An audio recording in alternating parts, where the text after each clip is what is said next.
ನಮಸ್ಕಾರ, welcome to TV Kannada. Maharashtra ಐ ಡ್ರಾಮಾಗೆ ಕಳೆದ ದಿನ ಫುಲ್ ಸ್ಟಾಪ್ ಇಡಲಾಗಿದೆ.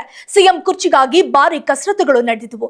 ಅದರಂತೆ ಉಪಮುಖ್ಯಮಂತ್ರಿ ಸ್ಥಾನಕ್ಕೂ ಕೂಡ ಭಾರಿ ಪೈಪೋಟಿ ನಡೆದಿತ್ತು.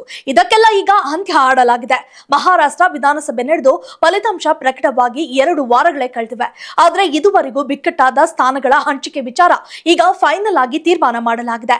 ಈ ಮೂಲಕ ಸಿಎಂ ಹಾಗೂ ಇಬ್ಬರು ಡಿಸಿಎಂಗಳಾಗಿ ಘೋಷಣೆಯನ್ನ ಮಾಡಲಾಗಿದೆ. ಹೌದು, ಮಹಾರಾಷ್ಟ್ರದಲ್ಲಿ ಇದೀಗ ಮಹಾಯುತಿ ಸರ್ಕಾರ ಅಧಿಕಾರಕ್ಕೆ ಬಂದಿದ್ದು ಕಳೆದ 2.5 ವರ್ಷಗಳಿಂದ ಇದೇ ಮೈತ್ರಿಕೂಟ ಅಧಿಕಾರದಲ್ಲಿ ಇದೆ.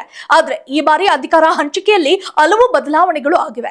ಕಳೆದ ಬಾರಿ ಮಹಾಯುತಿ ಸರ್ಕಾರದಲ್ಲಿ ಉಪಮುಖ್ಯಮಂತ್ರಿಯಾಗಿದ್ದವರು ಈ ಬಾರಿ ಮುಖ್ಯಮಂತ್ರಿಯಾಗಿದ್ದವರು ಉಪಮುಖ್ಯಮಂತ್ರಿಯಾಗಿ ಅಧಿಕಾರವನ್ನ ಸ್ವೀಕರಿಸುವುದು ಅಚ್ಚರಿಯನ್ನ ಉಂಟು ಮಾಡಿದೆ.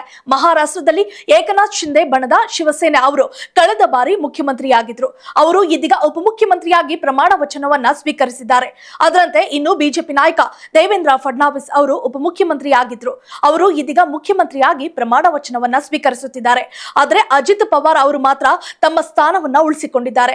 ಅಜಿತ್ ಪವಾರ್ ಅವರು ಕಳೆದ ಬಾರಿಯೂ ಕೂಡ ಉಪಮುಖ್ಯಮಂತ್ರಿಯಾಗಿದ್ರು. ಈ ಬಾರಿ ಕೂಡ ಉಪಮುಖ್ಯಮಂತ್ರಿಯಾಗಿ ಅವರು ಆಯ್ಕೆಯಾಗಿದ್ದಾರೆ. ಈ ಮೂಲಕ ಮಹಾರಾಷ್ಟ್ರದ ಮಹಾಯುತಿ ಮೈತ್ರಿಕೂಟದಲ್ಲಿ ಈ ಬಾರಿಯೂ ಕೂಡ ಇಬ್ಬರು ಉಪಮುಖ್ಯಮಂತ್ರಿಗಳು ಎಂದು ಘೋಷಣೆ ಮಾಡಲಾಗಿದೆ.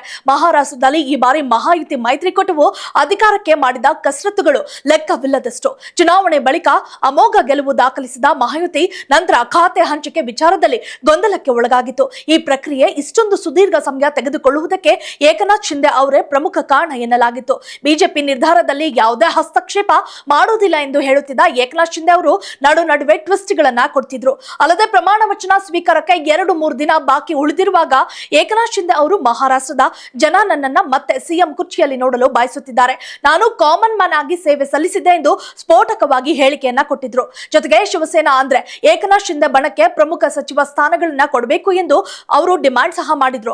ಅಧಿಕಾರ ಹಂಚಿಕೆ ವಿಚಾರದಲ್ಲಿ ಬಿಜೆಪಿ ಹೈಕಮಾಂಡ್ ಮಧ್ಯ ಪ್ರವೇಶಿಸಬೇಕಾಯಿತು. ಅಂತಿಮವಾಗಿ ಎಲ್ಲಾ ರಾಜಕೀಯ ಹೈಡ್ರಾಮಾಗಳಿಗೂ ಕೂಡ ಇದೀಗ ತೆರೆ ಬಿದ್ದಂತಾಗಿದೆ ಎನ್ನಬಹುದು. ಒಟ್ಟಾರೆ ಮಹಾರಾಷ್ಟ್ರದಲ್ಲಿ ಕಳೆದ 10 ದಿನಗಳಿಂದ ನಡೆಯುತ್ತಿದ್ದ ಸಿಎಂ ಹುದ್ದೆಯ ಜಿದ್ದಾಜಿದ್ದಿನ ಪೈಪೋಟಿಗೆ ತೆರೆ ಬಿದ್ದಿದೆ. ಈ ಮೂಲಕ ದೇವೇಂದ್ರ ಫಡ್ನವಿಸ್ ಅವರು 3ನೇ ಬಾರಿ ಮುಖ್ಯಮಂತ್ರಿಯಾಗಿ ಅಧಿಕಾರವನ್ನ ಸ್ವೀಕರಿಸಿದ್ದಾರೆ. ಇವರ ಪ್ರಮಾಣ ವಚನ ಸ್ವೀಕಾರ ಸಮಾರಂಭಕ್ಕೆ ಪ್ರಧಾನಿ ನರೇಂದ್ರ ಮೋದಿ ಸೇರಿದಂತೆ ಹಲವು ಗಣ್ಯರು ಸಾಕ್ಷಿಯಾಗಿದ್ದು ಬಿಜೆಪಿ ಮತ್ತೊಮ್ಮೆ ವಿಜಯ ಪತಾಕೆ ಹಾರಿಸಿ ತನ್ನ ನಿಲುವನ್ನ ಪ್ರದರ್ಶಿಸಲು ಮತ್ತೆ ಸಿಎಂ ಗದ್ದುಗೆ ಕಬಳಿಸಿದೆ ಎನ್ನಬಹುದು.